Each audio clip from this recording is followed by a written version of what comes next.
Ditutup dengan doa. Baiklah Ibu, sebelum acara inti kita mulai, mari kita buka bersama.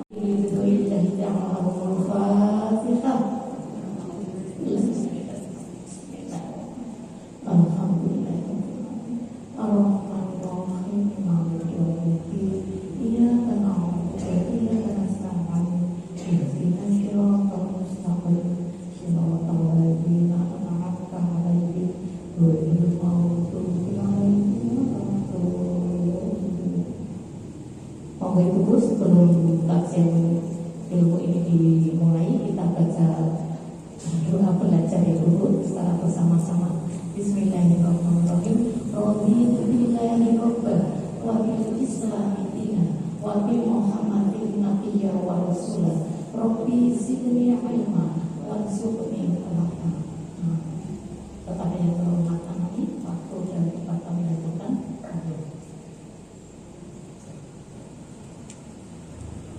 Assalamualaikum warahmatullahi wabarakatuh. Alhamdulillahirabbil alamin wa bihi nasta'inu ala umuri dunya waddin wassalatu wassalamu ala asrofil anbiya'i mursalin sayyidina wa habibina wa syafi'ina wa maulana Muhammadin wa ala alihi wa ashabihi ajma'in. Qalu subhanaka la ilma lana illa ma 'allamtana innaka antal alimul hakim. Hasbunallahu wa ni'mal wakeel, ni'mal mawla wa ni'man nasir. Wala haula wala quwwata illa billahil aliyyil azim. Amma ba'd. Ibu-ibu jamaah majelis sarjana yang kami hormati, yang kami banggakan, khusus Ketua Majelis Sarjana beserta pengurus yang selalu setia melayani kita untuk terus istiqomah ngaji, istiqomah ibadah, istiqomah kita taat kepada Allah Subhanahu wa Ta'ala. Judulnya Suara Jamu Jamu Pisan Godong Bumbu Soto Suyra ketemu penulisan ibu tetaplah lemu-lemu. Alhamdulillah. Supaya tidak ngantuk dan semangat, ibu senyum dulu. Senyumnya senyum tanggal muda, walaupun sekarang sudah tanggal tua. Karena tanggal muda sama tanggal tua bedanya ada di senyuman kita. Maka walau sudah tanggal tua, tetap senyum tanggal muda. Senyum berseri menawar hati, 1 senti kanan 1 senti kiri. Ketika sudah 5 senti kanan 1 senti kiri, itu sudah berbeda. Itu senyumnya orang yang lagi susah. Ibu-ibu yang dimuliakan Allah SWT, mengapa hari ini harus senyum? Temanya tentang harta. Nah, ibu-ibu urusan duit, harta itu paling cepat senyum, betul? Kalau ada. Kalau lagi nggak ada, cepat susah, ya.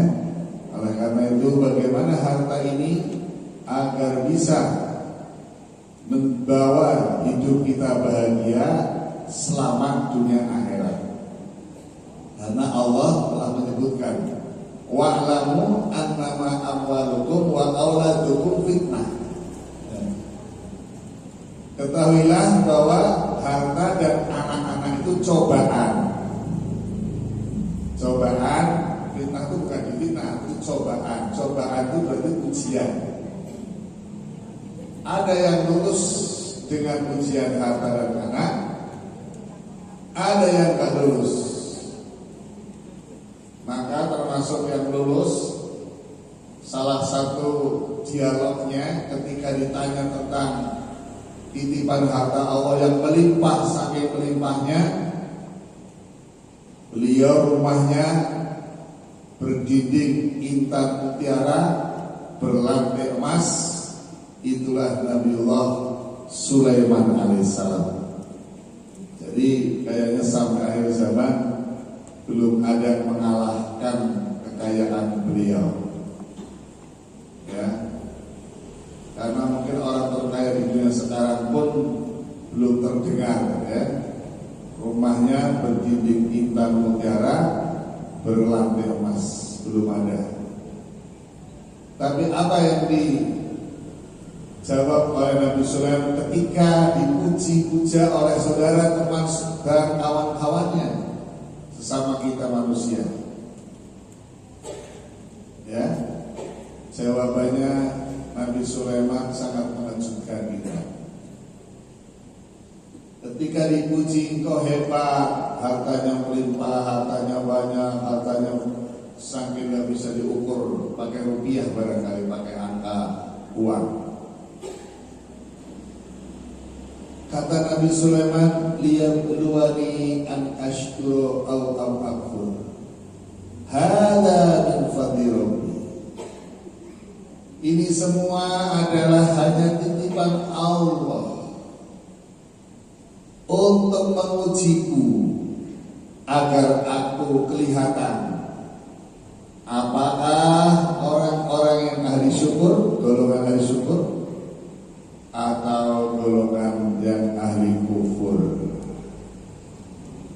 Jadi Ibu, kalau urusan harta, kita mencontoh Nabi Sulaiman bagi ibu yang lagi melimpah berbagai titipan amanah Allah berupa harta yang melimpah. Hada min fadli rabbi. Bersama Bu. Ini adalah keutamaan titipan Allah. Fadli kan keutamaan. Itu sebuah titipan. Ya. Liyabluwani, untuk mengujiku. An ashkura, agar aku bersyukur, au akfur, atau agar aku kufur. Jadi tergantung bagaimana kuat apa enggak. Bisa jadi ahli syukur, bisa jadi ahli kufur. Oleh karena agar bisa menjadi ahli syukur, harta di dalam Islam diatur, disyariatkan, karena begitu kita mengkonsumsi harta yang batil, yang haram, itu dunia juga rugi, di akhirat pasti akan disiksa. Apa pengaruhnya harta haram kita makan, yang harta tidak sah? Pengaruh pertama, dosa. Yang kedua, itu akan mematikan hati kita dan menutup cahaya di dalam roh kita. Kalau sudah hati hidup pakai aturan, halal haram semua diterjang. Yang penting harta, yang penting dapat. Bisa lewat judi online, narkoba, lewat penipuan, lewat berbagai macam kejahatan. Karena apa? Karena dari awalnya makan yang haram. Akhirnya hatinya mati, tidak punya rasa lagi. Mana bisa membedakan? Hati yang bisa membedakan namanya hati yang diberi furqan. Lalu furqan. Maka orang yang bertakwa akan dikasih furqan oleh Allah. Wa may yattaqillaha furqan. Siapa yang takut kepada Allah akan dikasih furqan. Apa itu furqan? Masih bisa merasakan ini halal, ini haram, ini batil, ini hak. Masih bisa merasakan. Karena dalam bisa merasakan Allah sama semua. Ini sudah berbahaya. Nah, pengantarnya begitu. Sehingga untuk bisa mendapat harta halal, ada berbagai macam aturan syariat yang boleh kita gunakan harta itu karena melalui jalan yang halal. Mencuri haram, penipuan haram, judi haram. Ini jalan dapat harta kan itu. Apalagi jalan dapat harta, merampok haram, ngutil haram, apalagi bu, nyopet haram, yang ngapusi haram, apalagi bu, murangi timbangan haram.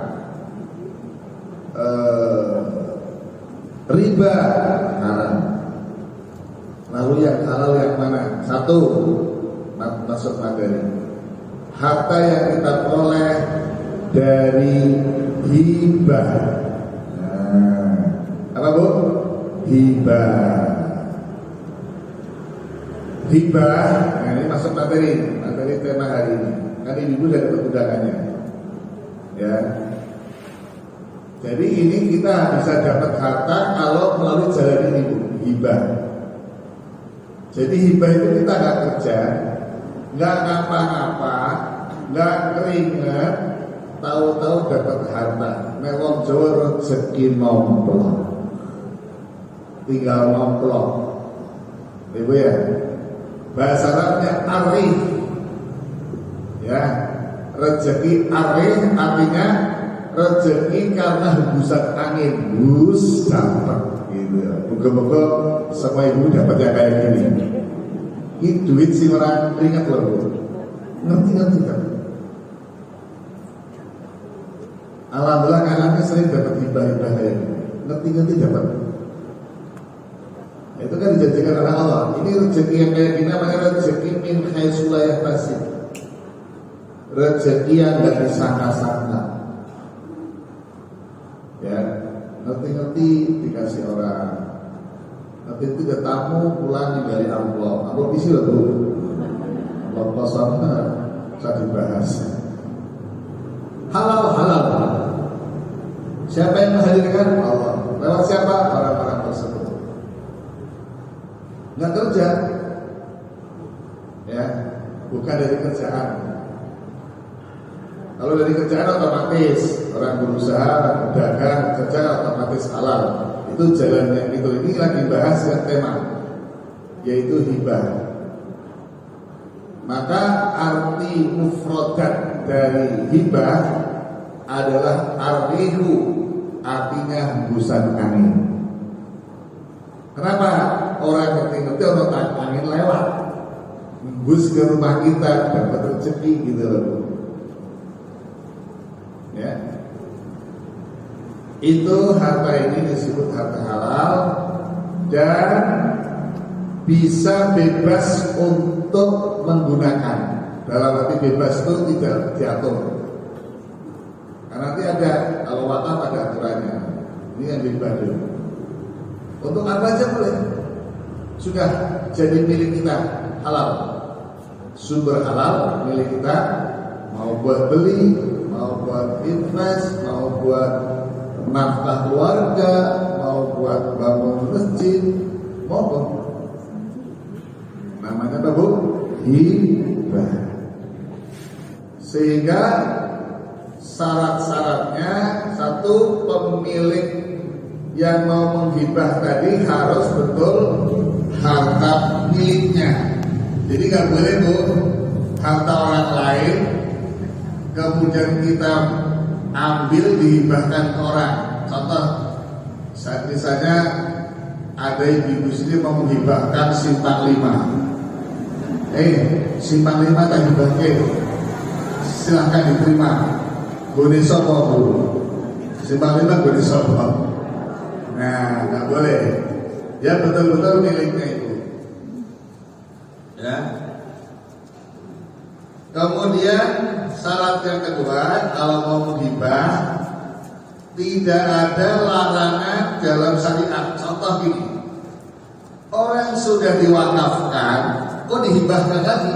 Nggak boleh, karena begitu sudah diwakafkan milik Allah. Berarti kan ada larangan dihibahkan. Ya. Syarat yang ketiga, orang yang menerima hibah bebas untuk memiliki dan mentasarufkan, bebas untuk menggunakan. Jadi nggak boleh dibatasi. Ini ya, aku hibah sama kamu, tapi hanya boleh untuk misalnya untuk bangun musola, itu bukan hibah. Kalau hibah sudah bebas.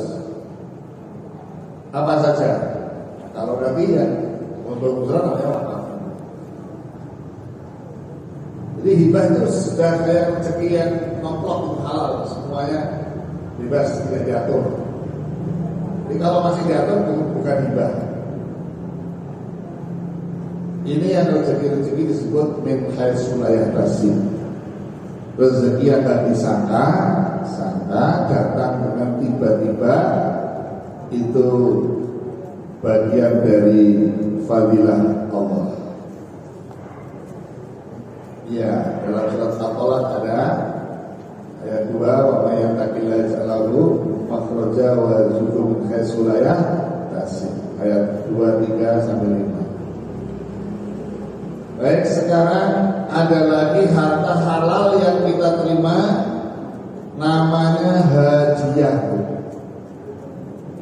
Ibu dapat hadiah halal. Apa itu hadiah? Kalau hibah memberi cuma-cuma, tidak ada syarat apapun. Kalau hadiah dasarnya karena sebuah penghormatan. Contoh, ada jamaah Nurjannah yang milad ulang tahun keberapa ini Bu? 17 70 ini ya. Oh 70 dibalik. Terus ibu karena menghormati beliaunya milad, memberi sesuatu. Ini namanya hadiah milad. Kalau hibah nggak ada urusan milad, kalau hibah itu cuma-cuma gitu. Tapi kalau hadiah ada penghormatan. Atau kalau nggak penghormatan, hadiah itu penghormatan tentunya apa? Penghormatan contohnya misalkan ibu tilik bayi, ya penghormatan karena telah melahirkan putranya dan selamat, ibu ngasih apresiasi. Ini hadiah, ya, bukan hibah, itu hadiah istilahnya. Terus apa lagi? Karena prestasi. Ibu-ibu lomba 17-an. Lomba apa Bu biasanya kalau 17-an belum sana apa ya? Naik kucang, tarik tambang ya. Tarik tambang, bayangkan tambahnya pedot duluan. Terus menang dapat hadiah. Yang nggak menang nggak dapat loh. Nah itu namanya karena prestasi.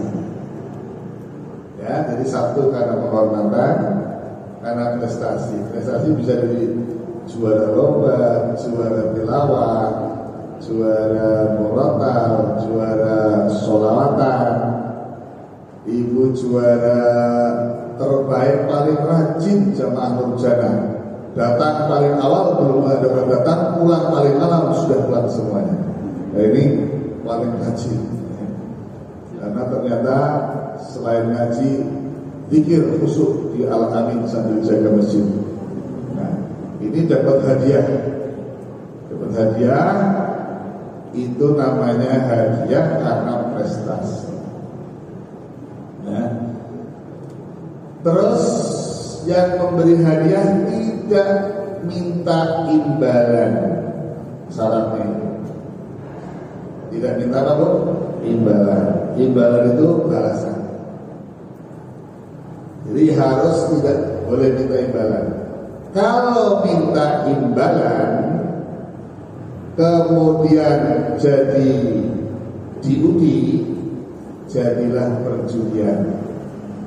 Contoh begini, kan hadiah itu kan minta imbalan. Loh, mau ngasih hadiah kok suruh dong bayar dulu. Habis bayar lomba, yang dapat kasih, ini judi. Ya, hadiahnya jangan imbalan. Maka nggak boleh.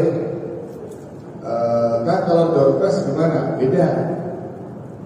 Ya, contoh nih, ini juga nggak boleh contoh. Misalnya begini, pada urunan apa bayar urunan itu sama Nurjannah, kemudian diadakan lomba. Ya, diadakan lomba, dia yang paling juara, atau tidak hanya lomba, misalnya diundi pakai kelintingan, nanti yang keluar dapat. Ini yang ngasih hadiah siapa? nggak ada. Itu kumpulan uang seperti permainan judi tadi, nggak boleh. Harus, tidak boleh. Karena begini, karena aslinya orang itu mau hadir itu karena tadi nunggu-nunggu apa? Nunggu-nunggu hadiah. Wakaf nggak apa-apa.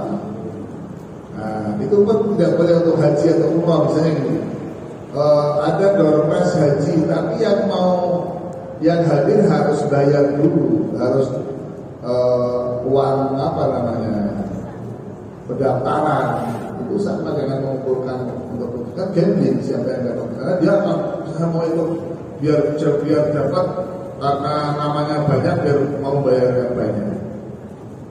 Jadi kalau mau ngasih doorpress, bukan atas semua peserta dimintai urunan. Kalau hanya sebagian kan bukan semua peserta, boleh, artinya ini sponsor namanya. Kalau semua kan bukan sponsor, kayak podcast gitu.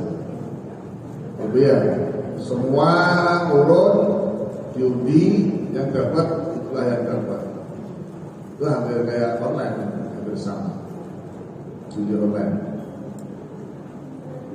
Jadi kalau hadiah tidak memberi dana imbalan, tapi betul-betul cuma-cuma karena Allah dan atas kehormatan atau prestasi. Kita pernah mengadakan doorpress pengajian dapat yang keluar diundi dapat umroh. Ya, awal ada yang usul, kalau gitu jamaah yang hadir bayar tiket berapa gitu. Saya nggak setuju, kalau bayar berarti itu judi. Ya sudah, kalau mau niat ngasih doorpress haji umrah ya udah kita dari panitia, bukan dari peserta. Kan sama dengan ngumpulin jumlahnya misalnya 50 juta, yang diberangkatkan 30 juta malah untung, boleh duit, malah boleh berhenti. Nanti hati-hati karena itu sering menjebak, akhirnya halal padahal itu ada unsur riba dan perjudiannya. Ada namanya unsur gambling, spekulasi, ya, itu tidak boleh dalam hal mendapat harta. Judi itu kan spekulasi, gambling, dapat bisa tidak dapat bisa, tapi sudah keluarkan biaya dan bayar. Kita lanjut. Ini ngomong-ngomong hadiah, kayaknya tekan pengen untuk hadiah, dapat hadiah semuanya ya. Kita lanjut ke wakaf. Nah, nanti kita tanya jawab, lebih banyak waktunya. Apa itu wakaf? Wakaf dari kata waqafa, yang berarti menahan atau berhenti. Maknanya apa, Bu? Maknanya sesuatu yang kita berikan jadi tertahan, tidak boleh dijual belikan, tidak boleh diminta lagi, dan jadi milik Allah. Contoh, ibu wakaf, misalnya gampang aja lah, keramik granit untuk Al-Amin, sudah gak boleh diminta lagi, sudah gak boleh dijual belikan oleh pengurus, sudah tidak boleh dipindahkan, sudah untuk Al-Amin, Al-Amin, dan itu berlaku sampai yaumul kiamah, jadi milik Allah. Wakaf. Ibu pernah baca Quran, ada istilah wakaf. Kalau wakaf artinya apa? Mandek. Itu sama, istilah wakafnya sama. Berhenti atau menahan, tertahan, nggak bisa kemana-mana lagi. Ya. Jadi oleh karena itu syaratnya satu, wakaf harus menjadi barang yang milik Allah selama-lamanya.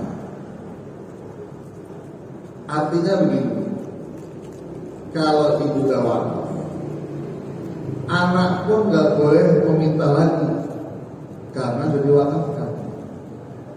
Tapi kalau hadiah hibah secara hukum masih boleh, asal yang memberikan lagi masih bisa. Oh iya, dulu ibumu memberi ke saya ini, tapi dia anak-anak itu kok kayaknya kasihan, ekonominya beda dengan orang tuanya dulu. Kita kembalikan nggak apa-apa kalau hibah. Dan kalau wakaf juga nggak bisa, udah mati selesai gitu. Kenapa? Milik Allah jadi. Tapi ini yang disebut amal jariyah, mengalir sepanjang harta itu bisa digunakan untuk sesuai syariat. Nah, maka syarat lainnya adalah harus untuk sesuai jalan syariat. Makanya apa Bu? Nggak boleh wakaf buat tempat maksiat, nggak boleh. Misalnya, daripada orang pada terpisah-pisah pada main judi di tempat lain-lain, ibu wakaf tanah buat perjudian di kampung itu misalnya, nggak bisa, nggak boleh. Harus untuk kegiatan yang sesuai syariat. Ngaji boleh, madrasah berarti, masjid untuk ibadah boleh, jembatan boleh, boleh. Jadi bukan hanya untuk masjid Bu, wakaf jembatan bisa. Lagi bangun jembatan, ayo bangun cor-coran. Tadi kita muter-muter dikit, lagi dicor, ibu wakaf di situ bisa. Selama jalan dipakai terus, ada mengalir. Jadi selama ini orang itu persepsi wakaf di masjid, betul? Masjid, musola, pondok, madrasah, tidak. Pokoknya semua kepentingan masyarakat yang dibolehkan syariat bisa jadi tempat wakaf. Misalnya wakaf tanah buat olahraga, manfaat gak Bu? Manfaat, orang pada sehat, buat senam, buat olahraga pingpong atau badminton, apa-apa. Jadi bukan hanya untuk ngaji, bukan. Nah, karena pada suatu kali hanya untuk ngaji, pondok itu juga tidak hanya untuk muslim. Di dalam pondok itu Bu, ada lapangan, betul? Ada apa ini Bu? UKS untuk kesehatan, ada operasi. Tetap niatnya wakaf bisa, bukan hanya untuk ngaji. Yang untuk ngaji kan musolanya, masjidnya, ya itu namanya wakaf. Nah sekarang sedang dikembangkan. Wakaf itu kan judulnya barangnya tidak habis pakai, ya, karena wakaf mandek ada barangnya, misalnya granit, apalagi genteng, ini hanya misal, tapi banyak yang lain. Itu kolom besi untuk cor-coran. Kan kalau uang jangan apa-apa, uang diwakafkan dibuat bangun masjid, berarti kan jadinya bangunan-bangunan. Tapi juga ada wakaf profesi sekarang, boleh. Gini, jadi ibu, saya mewakafkan profesi saya. Caranya gimana? Ibu profesinya apa? Notaris misalnya, bisa dokter. Terus diangkat, saya mewakafkan profesi saya dari gaji bulanan 10% misalnya. Itu boleh. Pertama untuk masjid. Artinya bukan berupa barang, tapi profesi dokter. Berarti setiap dapat dari profesinya potong 10 untuk wakaf. Dan itu sudah dialamatkan jelas, nggak boleh pindah-pindah. Al-amin terus. Ini yang terbaru, istihad ulama ada wakaf profesi, bukan zakat, wakaf profesi. Karena mau wakaf yang gede-gede nggak punyanya tadi seperti itu, maka masih bisa wakaf. Ya. Kita dulu pernah dengar zakat profesi, sekarang wakaf profesi. Ada 100%. Pokoknya jasa dokternya, pengacaranya, atau sebagai apa, misalnya apoteker, atau sebagai dosen, guru, gajinya semua diambil buat diwakafkan. Ya dia kerja terus, kan bayarannya diwakafkan. Nah itu sesuai dengan akad kalau seperti itu. Akadnya sampai kapan ya? Sampai pensiun. Terus orang yang udah wafat kan ada pensiunnya buat wakaf. Ya jadi yang terbaru itu. Kalau zakat profesi sudah dari dulu, belum lama kami ikut acara apa istilahnya ya, seminar wakaf yang isi dari Profesor Doktor bidang wakaf di Al-Azhar Mesir, tapi diundang di Indonesia. Jadi barang wakafnya Al-Azhar Mesir, kampus-kampusnya itu, asetnya wakaf Al-Azhar Mesir itu dengan duitnya negara masih banyak wakafnya Al-Azhar Mesir.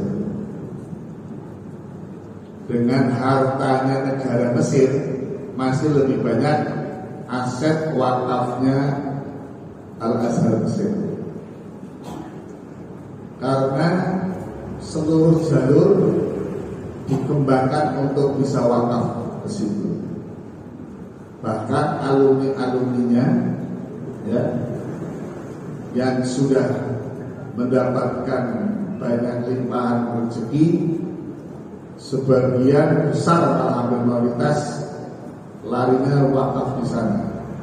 Akhirnya berkembang terus, tambah besar kampus. Itu hadir di Indonesia. Nah, salah satunya beliau sampaikan ada pendapat ulama terbaru, karena tidak semua orang itu punya harta kaya tanah, punya harta kaya rumah, kemudian untuk diwakafkan, tapi pengen wakaf, punyanya hanya gaji profesi, bayar pensiun profesi, ya bisa. Tapi kalau sudah niatnya untuk wakaf, tidak boleh kita ambil lagi, kemanfaatannya harus untuk umat. Begitu. Cukup Bapak Ibu. Sekarang yang terakhir adalah waris.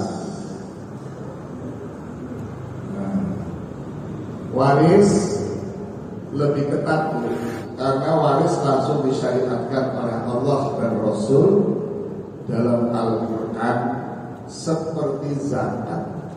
Seperti apa? Zakat yang tidak boleh bebas.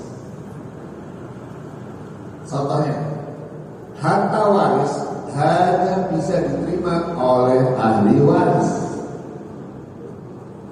Sama, harta zakat hanya boleh diterima 8 asnaf.